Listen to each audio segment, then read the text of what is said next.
Unlock the future of pathology with Pathology News, your ultimate source for cutting-edge insights, expert analysis, and the latest breakthroughs in digital and computational pathology. Don't just stay informed, stay ahead.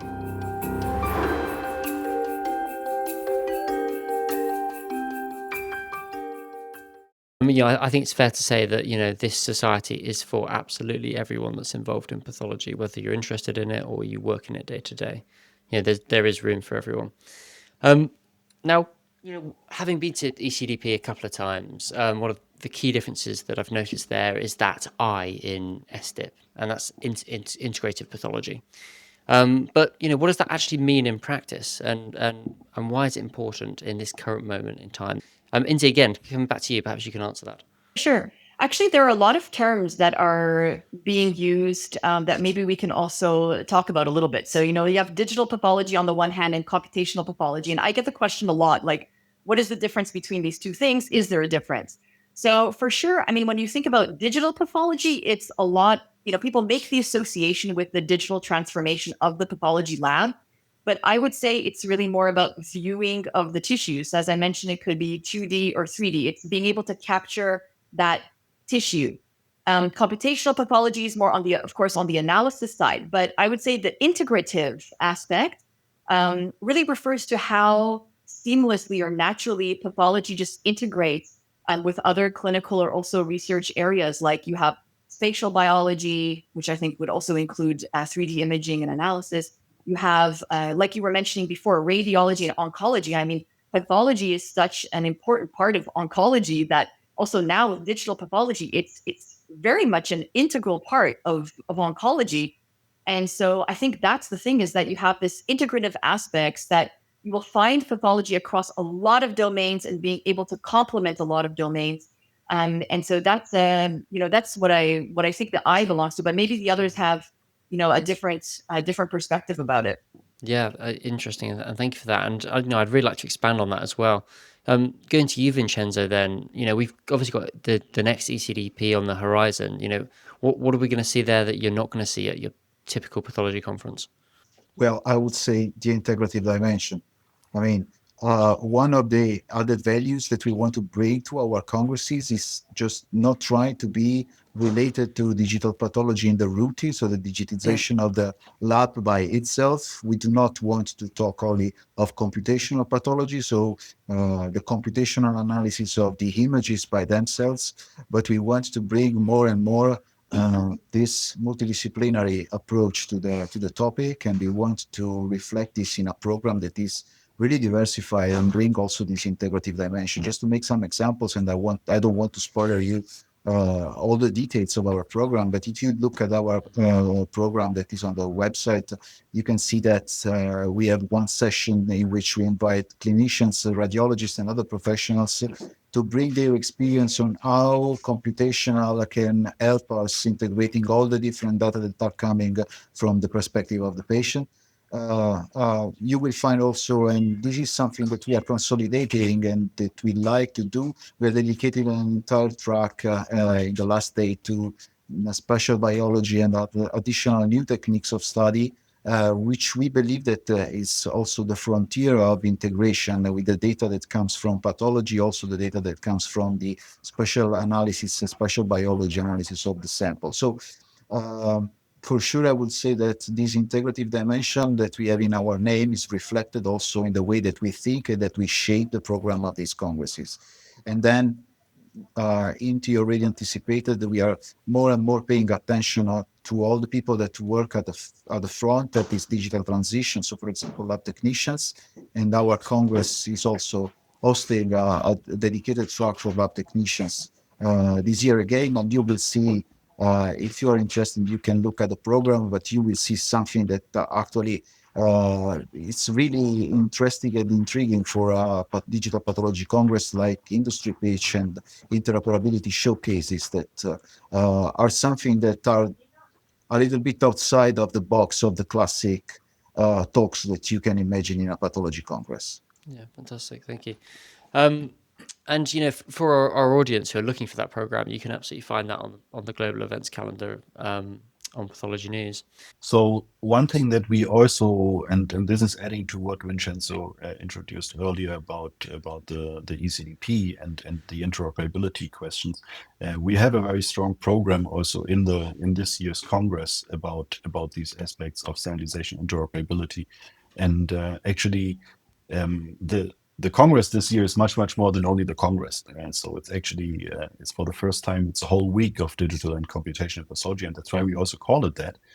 The week of digital and computational pathology, because we start actually on a Monday already with a computational pathology summer school that we organized together as ESTEP together with MICAI and the Asian Society ASDP, where we have a 2-day hands-on for both pathologists, computer scientists, but of course also biologists and like all interested people from the field. To learn about computational pathology and digital pathology. And of course, we will make sure that everyone has like a certain level of understanding in the beginning so that we harmonize this. And then we really have a strong 2-day program. You can see it already on the Congress website.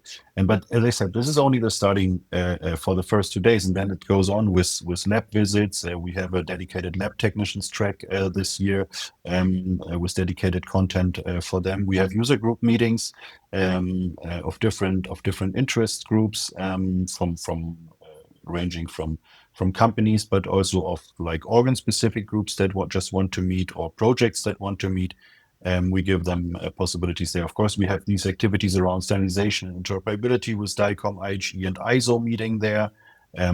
So these are very important. This is just opening the Congress Day.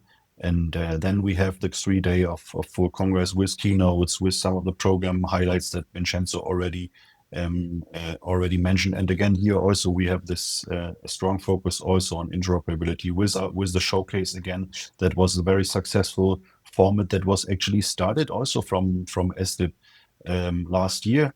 We had this last year for the first time. We had 4 slots where 4 consortia could present how their integrated solution of at least 3 companies, so at least 3 products from different companies, work together based on standards.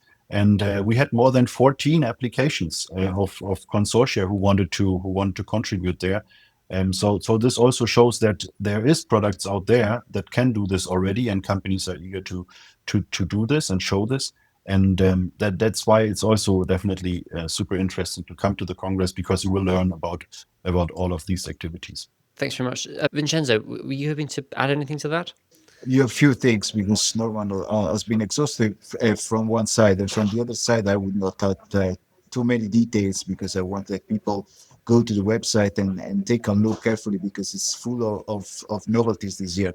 I would say that first of all, the Digital Pathology Week that Norman mentioned will be from 15 to 20 of June in Graz. So the last 3 days are the main Congress, but the first 2 days are actually those activities that Norman already briefly mentioned. There will be a summer school that we are organizing jointly with other 2 societies, which are the Asian Society of Digital Pathology and MICAI.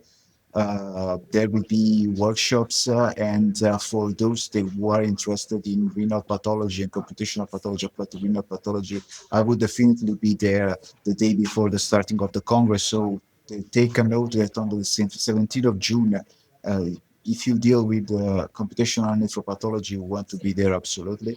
Then there will be for the first year, we are trying to make into the main Congress track dedicated sessions on the application of AI in different pathology settings, because bridging with what Inti was mentioning before, times are mature for digital pathology transition into the lab, maybe not so mature for AI implementation. We want to give a help also with the key examples. So we will have also some lectures dedicated to AI application in the routine in specific settings that would help also people that want to bring these novelties into their lab, also to know the pro and contra of the adoption of these AI systems.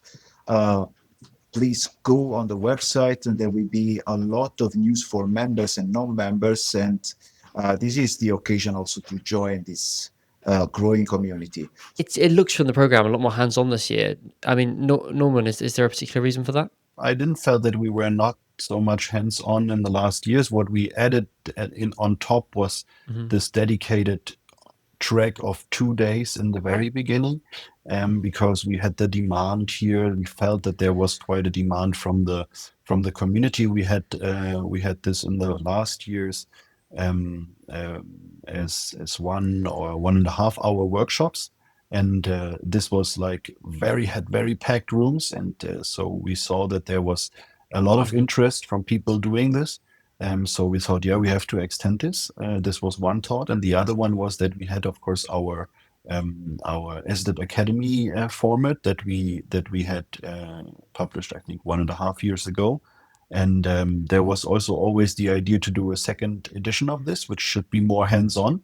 So, and then these two things came together, and we decided this year for Graz, we had ample of time to organize this upfront, also with our allies from MICAI and from the Asian Society. Also beyond that, we see our mission here also in a strong international network, because a lot of things you don't have to invent them again and again in every region.